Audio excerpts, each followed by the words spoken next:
Baik, selamat pagi semuanya. Pada kesempatan kali ini, kami dari kelompok 5 akan mempresentasikan materi tentang desain higienis, pembersihan fasilitas dan peralatan, serta pemrosesan. Adapun anggota dari kelompok 5, Angelina Pham, Gideon William Septian, Christina Elvina Utarini, Sihaloho Tesalonika, dan Maria Magdalena. Selanjutnya akan dipresentasikan oleh Gideon.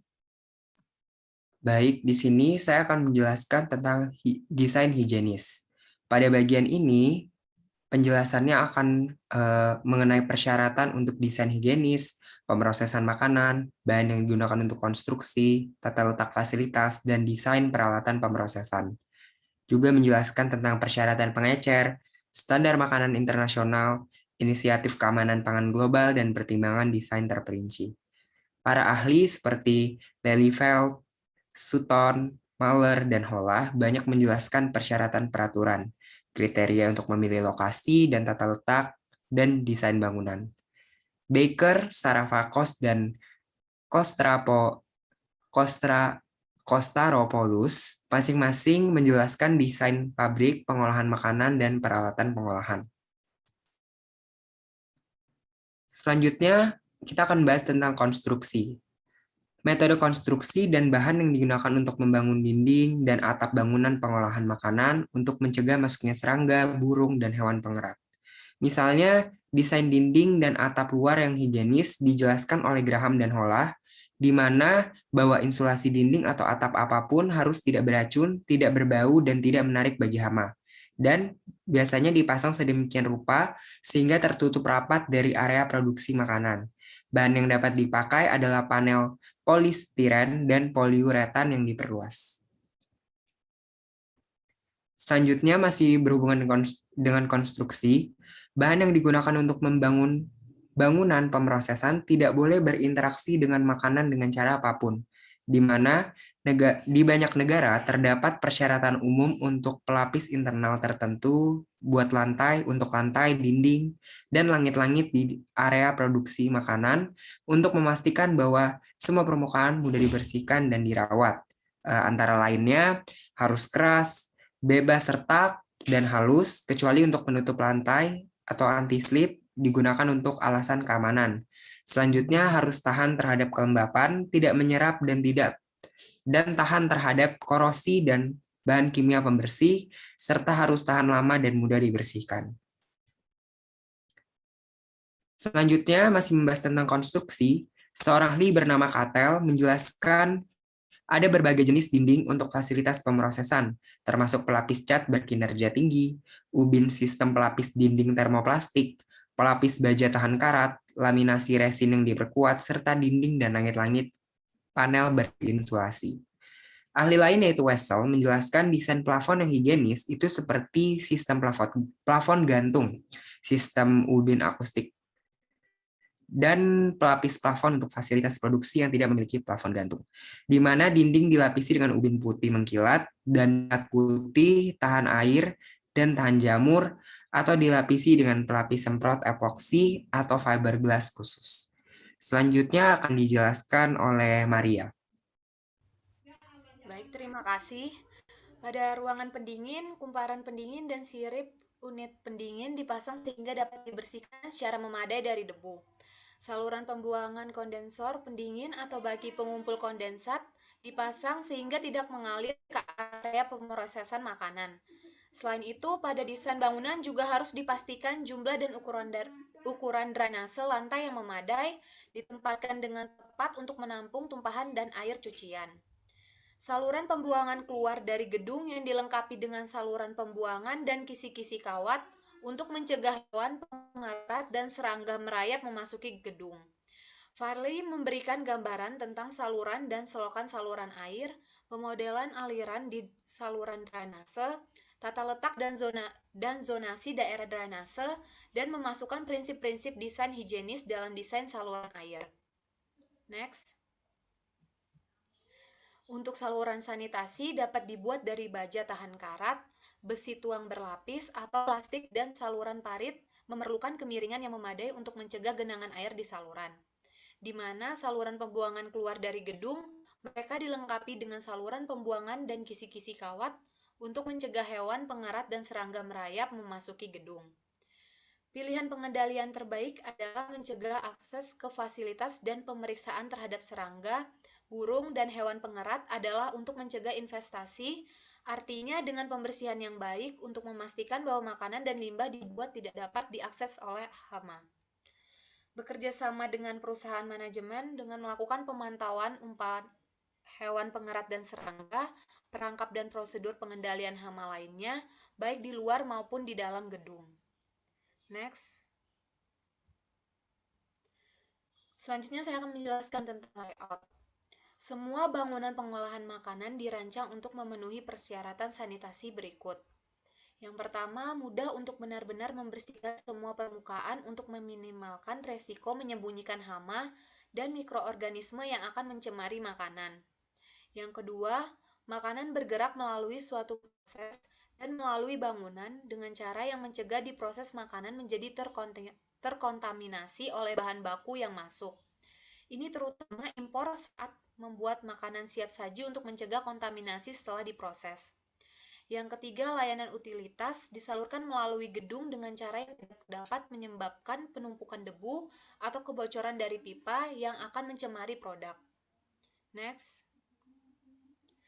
Ruang pemrosesan dirancang cukup besar untuk menampung semua peralatan yang diperlukan dengan ruang yang cukup di antara mesin agar staf dapat mengoperasikan, membersihkan, dan memelihara dengan mudah dan aman. Ukuran gudang memungkinkan ruang yang cukup untuk inspeksi dan pembersihan antara bahan yang disimpan. Ahli bernama Hoffman menjelaskan persyaratan desain fasilitas menyimpan untuk produk kering dan produk cair serta metode untuk membersihkannya. Jika fasilitas pemrosesan dibangun di lereng bukit, dimungkinkan untuk memanfaatkan gravitasi untuk memindahkan makanan melalui pipa di atas rel atau di flume, sehingga mengurangi konsumsi energi. Selanjutnya akan dijelaskan oleh Angel.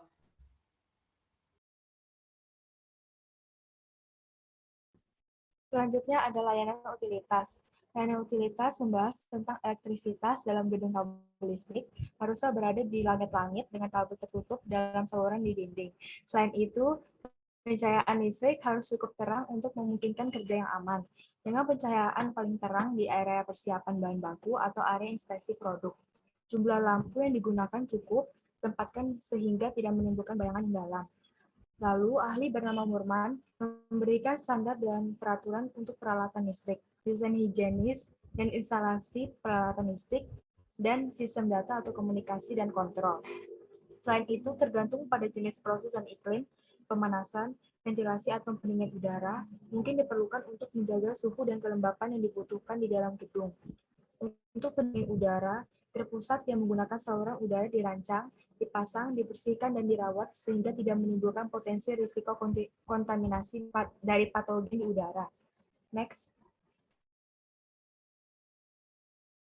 Jika memiliki alat seperti penggilingan yang mudah menghasilkan debu, dibutuhkan fitur desain internal untuk yang menghindari debu mengendap. Di sini, kita dapat memasang filter udara atau kipas ekstraktor untuk menghilangkan debu dari bangunan. Ahli bernama Murman juga menjelaskan bahwa haruslah melengkapi sistem ventilasi mekanis, desain higienis, pemasangan dan pembersihan sistem pembuangan untuk menghilangkan uap, panas, bau, dan uap yang terkontaminasi minyak keluar pabrik, dan sistem kontrol debu.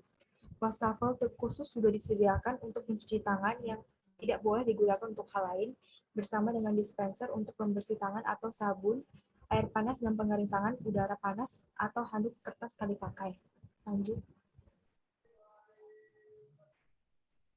Kualitas air yang dibutuhkan untuk penggunaan yang berbeda dapat dikelompokkan menjadi 4 kategori. Yang pertama, air proses yang dapat diminum, yang digunakan untuk memasak atau ditambahkan langsung ke produk. Yang kedua, air untuk keperluan umum digunakan untuk mencuci bahan baku dan peralatan pembersih. Yang ketiga, air pendingin yang tidak bersentuhan dengan produk, makanan, atau wadahnya. Yang keempat, air umpan boiler tidak perlu diminum, tetapi digunakan dan untuk mencegah penumpukan skala dalam boiler. Next. Lalu metode pengolahan termasuk tangki pengendapan atau laguna, Proses lumpur aktif, parit oksidasi, sistem pemurnian, digester, anaerobik untuk yang menghasilkan metanan dari limbah padat dan limbah yang dapat digunakan sebagai bahan bakar. Dalam banyak proses, dimungkinkan untuk mengurangi daya pengolahan limbah dengan memisahkan limbah yang lebih pekat dari limbah yang encer. Untuk mengurangi volume efluen, potensi polusinya dan biaya pengolahan air limbah, efluen pekat dicampur selama jangka waktu tertentu dengan limbah encer untuk menghasilkan efluen encer sedang yang konsisten. Selanjutnya akan dijelaskan oleh Tessa. Yang selanjutnya adalah peralatan. Permukaan peralatan makanan dapat dibagi menjadi dua. Yang pertama secara langsung, artinya kontak dengan makanan atau di mana sisa-sisa makanan dapat menetes, mengalir atau menyebar ke atasnya. Jika terkontaminasi, permukaan ini dapat secara langsung mengakibatkan kontaminasi produk. Yang kedua, permukaan kontak non-produk. Misalnya kaki peralatan, penyangga, dan rumahan, yang dapat menyebabkan kontaminasi tidak langsung pada produk.